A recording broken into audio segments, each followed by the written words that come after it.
Imagine you're playing white in this position. The material's equal, but you have a pawn that's about to queen in one move. But black's rook is stopping us. So we need to look for forcey moves, tactics, to somehow make this pawn to a queen. What can we play here? One of the ideas here for white is rook takes f7.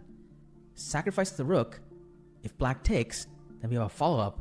Bishop h5 checks skewer. King e7 and bishop takes e8, getting rid of that rook.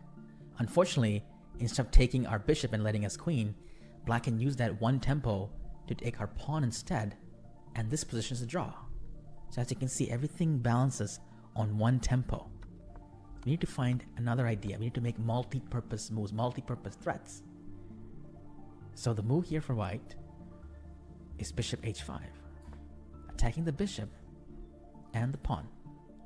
Now, for black to survive, they have to make multi-purpose moves back. So they take the bishop and take our pawn. Now, is that it for white? Of course not. When we see forcing moves, we should see as far as we can to its rightful conclusion. So white plays rook f7 check, and we see something interesting happen. Black's king is checked, but all of black's pieces seems to be attacked one way or another. For example, if they play king d6, we have rook f6 check, winning black's exchange.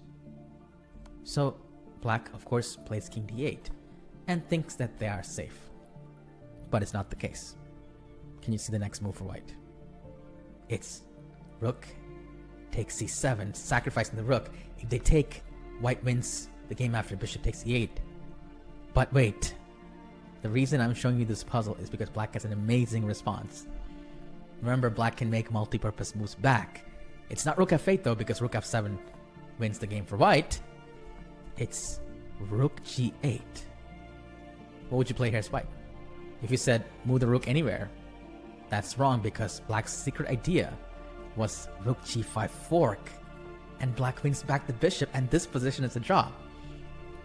So how can white win after rook g8? They have two threats against us.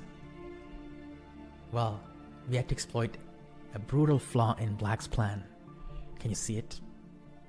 It's the brilliant rook c4.